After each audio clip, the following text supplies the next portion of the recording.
Hello students, my name is Bhim Singh Bhandari, CSIR JRF qualified, June 2021. Today's I will share my career moments with you कि यह सफलता मैंने किस तरीक़ा से एक्वायर की। मेरा graduation and post graduation Rajrishi government college Alwar से है।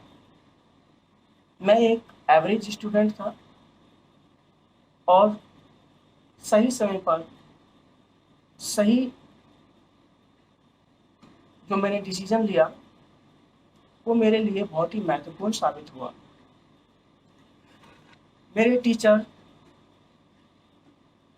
जिन्होंने एक कोचिंग संस्थान ज्वाइन की, उस कोचिंग संस्थान का नाम था लेट्स टॉक एकेडमी। एक्चुअली मेरे सर का नाम जो आज भी उस कॉलेज के अंदर कार्यरत हैं, उनका नाम असिस्टेंट प्रोफेसर के पद पर कार्यरत हैं, मनीष जी। और उन्होंने मुझे गाइडेंस किया इसके लिए, क्योंकि उन्होंने पहले कोचिंग कर चुके हैं और अपनी सफलता का जिक्र मेरे सामने किया उन्होंने, और मैं काफ़ी इम्प्रेस हुआ इस चीज़ से। तो मैंने फाइनली आफ्टर एमएससी रजिस्ट्रेशन कराया कोचिंग के अंदर और मैंने 10 दिन का डेमो क्लास ज्वाइन किया। उस 10 दिन के डेमो क्लास के अंदर मुझे जो सिखाया गया, जो मैंने उससे पहले कभी वो चीज़ें कभी अपनी लाइफ में नहीं सीखी। पता नहीं आपका तो आपने वो चीज़ जानते हो नहीं। एक छोटा सा उदाहरण देता हूँ। से फॉर एग्जांपल, जैसे कि अगर मैं सेल की बात करता हूँ और सेल के अंदर काफ़ी सारे कंपोनेंट्स एवं होते हैं। जैसे कि हम न्यूक्लिक एसिड की बात कर लेते हैं कि जो न्यूक्लिक एसिड जो होता है वो न्यूक्लियस के अंदर किस फॉर्म में पाया जाता है, इट मीन्स किस स्टेट में पाया जाता है। आपने शायद ऐसा क्वेश्चन कभी सुना भी नहीं होगा। तो ये क्वेश्चन हमने कभी नोटिस ही नहीं किया अपनी लाइफ में। हम लाइफ साइंस पढ़ते जा रहे हैं, लेकिन उस चीज़ को हम कभी ऑब्जर्व नहीं कर पा रहे। हमने कभी सोचा ही नहीं। हमारी जो थिंकिंग पावर है वो थोड़ा नैरो टाइप की थी। हम इतना ब्रॉड सोच ही नहीं पाए कि उसकी भी क्या स्टेट होती है। क्या सुनने में तो ऐसा लगता है न्यूक्लिक एसिड इट मीन्स अम्ल तो है ही, तो लिक्विड फॉर्म में होगा, राइट। जबकि अगर मैं बात करता हूँ एक एवोगैड्रो नंबर की, मतलब एक मोल के बराबर होता है। एक मोल में कितने नंबर ऑफ मॉलिक्यूल्स होते हैं वो ये रिप्रेजेंट करता है एवोगैड्रो नंबर। जबकि एक सेल के अंदर टोटल डीएनए जो मॉलिक्यूल्स होते हैं वो 46 होते हैं। लेकिन जब 46 बहुत ही एवोगैड्रो संख्या के कंपैरिजन किया जाए तो बहुत ही माइन्यूट या नेग्लिजिबल नंबर है। इट मीन्स हम उसकी स्टेट को डिफाइन नहीं कर सकते, वो तो सिर्फ मॉलिक्यूल्स हैं। फाइनली इस कंक्लूजन पर पहुंचते हैं कि वो 46 डीएनए मॉलिक्यूल्स जो होते हैं और यही कंडेंसेशन के बाद एक यानी कि डीएनए में कन्वर्ट होते हैं। और जो मैं बात बता रहा हूँ वो यही है कि डीएनए की कोई स्टेट नहीं होती, क्योंकि वो डीएनए मॉलिक्यूल्स होते हैं। क्योंकि 46 नंबर ऑफ मॉलिक्यूल्स हैं और ये किसी भी स्टेट यानी कि मैटर फॉर्म नहीं करते। हम पढ़ते हैं कि मैटर का निर्माण कैसे होता है, फॉर्मेशन ऑफ मैटर, राइट। यानी कि मैटर का निर्माण जो फॉर्मेशन होता है वो इनफाइनाइट नंबर ऑफ मॉलिक्यूल्स से होता है, और वो infinite number of molecules intermolecular force की वजह से, यानी कि नॉन कोवलेंट बॉन्डिंग की वजह से वो मैटर फॉर्म करते हैं। ठीक है, ये तो एक मैंने टॉपिक के बारे में बात की कि आखिर डीएनए किस फॉर्म में न्यूक्लियस के अंदर पाया जाता है। इट मीन्स वो किसी भी फॉर्म में नहीं पाया जाता, वो उसकी कोई फॉर्म नहीं होती, वो एक डीएनए मॉलिक्यूल्स होते हैं, राइट। हम जो स्टेट की बात करते हैं वो हम मैटर की बात करते हैं। मैटर की स्टेट होती है, मॉलिक्यूल्स की कोई स्टेट नहीं होती है। मुझे बहुत अच्छा लगा जब मैंने फर्स्ट टाइम ऐसे छोटी एक छोटा सा एक टॉपिक था जो मैंने आपके सामने रिप्रेजेंट किया।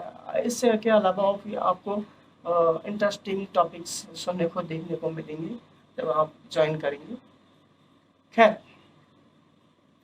उनकी जो टीचिंग की जो मेथडोलॉजी है वो मुझे बहुत अच्छी लगी कि चाहे वो कोई भी स्टूडेंट, हिंदी मीडियम का स्टूडेंट हो, चाहे इंग्लिश मीडियम का स्टूडेंट्स हो, या फिर बिलो एवरेज स्टूडेंट हो, सबको बराबर मात्रा में, बराबर क्वांटिटी में सबको समझ में आता है। अब ये लेवल वेरी कम करता है जब हम किसी चीज को ध्यानपूर्वक कंसंट्रेट होकर अगर हम लेक्चर नहीं ले रहे हैं तो उसमें वेरिएशन देखने को मिलेगा। आपको बराबर क्वांटिटी का मटेरियल प्रोवाइड किया जाएगा, इवन आपको time to time DPP solve किया जाएगा, यानी कि आपको प्रोवाइड किए जाएंगे ताकि आप टॉपिक के साथ साथ उनको सॉल्व करते हुए चलें, ताकि आपके कंसेप्ट और बिल्डअप होते जाए। अब सबसे इम्पोर्टेंट बात यह आती है कि जो हिंदी मीडियम वाला जो स्टूडेंट होता है उसको क्या है, इंग्लिश टू इंग्लिश DPP जो क्वेश्चंस होते हैं इंग्लिश टू इंग्लिश होता है, उनको थोड़ा समझने में थोड़ा अनकंफर्टेबल फील करता है।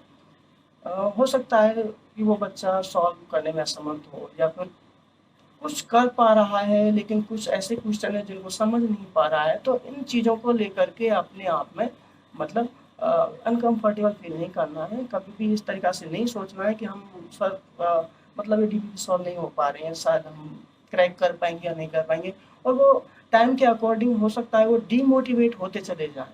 तो कभी भी भूल कर भी ये गलती नहीं करनी है कि हम DPP सॉल्व नहीं कर पाए, तो इसकी वजह से हमने उस चीज़ को एक प्रेशर क्रिएट कर लिया दिमाग के अंदर। कोई बात नहीं, आपको हो सकता है उसका मीन्स समझ में नहीं आ रहा है। सेम मेरे साथ भी ऐसा हुआ था, क्योंकि मैं हिंदी मीडियम से था और कंप्लीट मुझे उसका मीन्स समझने में थोड़ा अनकंफर्टेबल महसूस होता था। जो मैं क्वेश्चन लगाता था हो सकता है वो मतलब गलत आ जाता था, तो मैं उस चीज़ को गलत मतलब इतना डीपली नहीं लेता था उस चीज़ को, और समझने पर फोकस बहुत ज़्यादा करता था। और धीरे धीरे मैं उस चीज़ को समझने लगा तो मैंने DPP सॉल्व की, बहुत अच्छा फील हुआ। और सबसे इम्पोर्टेंट बात ये थी कि जो मुझे मटेरियल दिया गया था वो एक ही टीचर के द्वारा दिया गया था। क्या पढ़ाना है, कितना पढ़ाना है, कैसे पढ़ाना है, ये उस टीचर को अच्छी तरीके से पता है कि अब मैंने कौन सा टॉपिक मतलब पढ़ा दिया है तो इसके बेस पर ये बच्चा समझ पाएगा। उससे पहले ही उस चीज़ को कवर कर लेते थे। सबसे इम्पोर्टेंट बात ये होती है, क्योंकि जब अदर इंस्टीट्यूट में हम देखते हैं तो वो सब टीचर स्पेशलाइज्ड टीचर होते हैं और उनको अलग अलग टॉपिक प्रोवाइड किया जाता है। अब वो तो ये समझते हैं कि अगले बंदे ने मतलब टीचर ने ये टॉपिक पढ़ा दिया, आपका ये कंसेप्ट क्लियर हो गया होगा, इसलिए मैं इस टॉपिक को अपने तरीके से पढ़ा रहा हूँ। लेकिन सबसे इम्पोर्टेंट बात ये थी कि जो टीचर पढ़ा रहा है वो सारे टीचर मतलब सारे टॉपिक्स को एक ही टीचर कवर कर रहा है, तो उसको पता होता है मुझे क्या पढ़ाना है, क्या नहीं पढ़ाना, कितना पढ़ाना है, और ये पढ़ाने से पहले कौन सा टॉपिक मुझे क्लियर करना है, राइट। और वो जो भी मटेरियल आपको प्रोवाइड किया जाता है वो सेलेक्टेड मटेरियल होता है। आपने देखा होगा कि CSIR का जो एक्चुअल सिलेबस है वो बहुत काफ़ी बड़ा मतलब लेंथी है, 13 यूनिट्स उसके अंदर इन्वॉल्व है। अब उन सारी यूनिट्स को कवर करना थोड़ा बहुत डिफिकल्टफुल होता है, और अगर बच्चा कोई कर भी लेता है तो मुझे नहीं लगता उसका सिलेक्शन श्योर हो, क्यों भूल जाएगा, उसके दिमाग में टिकेगा ही नहीं वो। अपने दिमाग में तो वो टिकेगा जो सिलेक्टेड मटेरियल हो, स्मार्ट स्टडी की हो आपने, और जो क्वेश्चन फ्रिक्वेंटली पूछे जाते हैं, मतलब इतना एक्सपीरियंस हो जाता है टीचर के पास कि इतने टाइम से जब हम पढ़ा रहे हैं तो किस तरीक़ा से क्वेश्चन पूछेंगे, किस टॉपिक के अंदर कौन सा क्वेश्चन पूछे जाने के चांसेस हैं, वो सब एक्सपीरियंस हो जाता है। तो इसलिए टीचर जो होता है उतना ही मटेरियल प्रोवाइड करता है। बच्चे कभी सोच लेते हैं कि सर ने जो मटेरियल प्रोवाइड किया था वो थोड़ा सफिशिएंट नहीं था। अब जिन बच्चों ने किसी अदर इंस्टीट्यूट से सफिशिएंट सिलेबस गेन किया है, क्या उनका सिलेक्शन हो गया? बहुत ही कम रेयर चांसेस जैसे मिलते हैं। ऐसा नहीं है नहीं होता है, होता है, कोई बात नहीं, लेकिन मैं बात कर रहा हूँ below average and average student की। क्योंकि जो इंटेलिजेंट स्टूडेंट्स होते हैं वो तो किसी भी इंस्टीट्यूट को ज्वाइन करके वो अपना CSIR निकाल लेते हैं, उसमें कोई बड़ी बात नहीं है। लेकिन सबसे बड़ी इंपॉर्टेंट बात ये है कि एक बिलो एवरेज स्टूडेंट, एक एवरेज स्टूडेंट किस तरीक़ा से अपना CSIR क्रैक करके मतलब एक असिस्टेंट प्रोफेसर के यानी कि वो भाव देख सकता है, ये सबसे इम्पोर्टेंट बात होती है। तो आपको सेलेक्टेड मटेरियल प्रोवाइड किया जाता है और इवन आपको सपोर्ट जो दिया जाता है आफ्टर CSIR तब तक दिया जाएगा जब तक कि आप पूर्ण तरीके से अपने लाइफ में सक्सेस नहीं हो जाते। इवन आपको SOP, it means statement of purpose, यानी कि आप जब PhD में एडमिशन लेते हो तो वहाँ पूछते हैं या फिर पहले ही मतलब कि एग्ज़ाम फॉर्म जब भरते हैं तो उस टाइम भी वो ले लेते हैं कि आपका स्टेटमेंट ऑफ पर्पज़ क्या है, आपका PhD करने का क्या मकसद है, आप किस चीज़ में, किस फील्ड में यानी कि रिसर्च करना चाहते हैं। तो मतलब इस चीज़ का जो सपोर्ट आपको मिलता है फिजिकली यानी कि मेंटली, और जो भी एकेडमिक सपोर्ट जो आपको, नॉन एकेडमिक सपोर्ट जो मिलता है वो आपको आपकी सक्सेस होने तक दिया जाता है। ये बहुत बात मुझे अच्छी लगी इस इंस्टीट्यूट की, और आज मैं बहुत धन्यवाद देता हूँ ऐसे टीचर्स को, और जिसने मुझे इस स्टैंड पर लाकर खड़ा कर दिया, जिससे कि मेरा भी आज एक इंट्रोडक्शन, मेरा भी एक बेस है, स्टैंड है, और मैंने आपके साथ ये चीज़ शेयर की। लेकिन मेरी एक पर्सनली एडवाइस है कि आप ऐसे इंस्टीट्यूट में, यानी कि जिस इंस्टीट्यूट में मैंने कोचिंग किया है, यानी कि लेट्स टॉक अकेडमी जयपुर से, आप 10 दिन यानी कि 10 दिन का डेमो लेकर जरूर लें। अगर आपको अच्छा लगता है तो आप प्रोसीड कर सकते हैं, नहीं तो आप लीव कर सकते हैं, कोई प्रेशर नहीं है। फिर भी मैं एक पर्सनली एडवाइस दे रहा हूँ। 1000 रुपये का एक रजिस्ट्रेशन फीस होता है, और जिसमें आपको 10 दिन यानी कि 10 दिन अलाउ किए जाते हैं कि आप लेक्चर को लें। अगर आपको लगता है कि हमें बहुत अच्छा समझ में आ रहा है और हमारे जो कंसेप्ट हैं वो और मजबूत हो रहे हैं और स्ट्रॉन्ग होते जा रहे हैं, तो आप आगे प्रोसीड कर सकते हैं, अन्यथा यू कैन लीव इट। कोई प्रेशर नहीं है किसी के ऊपर, राइट। तो ये तो मेरे लाइफ का एक मोमेंट था, किस तरीक़ा से मैंने CSIR JRF क्रैक किया। इंग्लिश टू इंग्लिश जब क्वेश्चन आते थे, इवन ऐसा नहीं है कि एग्ज़ाम के अंदर हिंदी में नहीं आता, हिंदी में आता है, लेकिन वो हिंदी समझ में भी नहीं आएगी।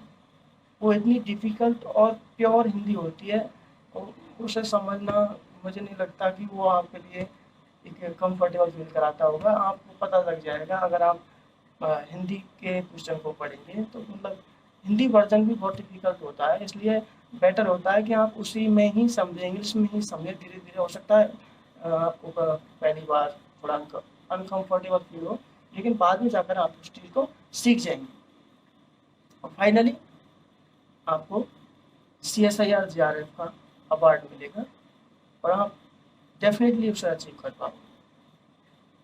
Thanks to watching and thanks for listening my guidance. Thank you.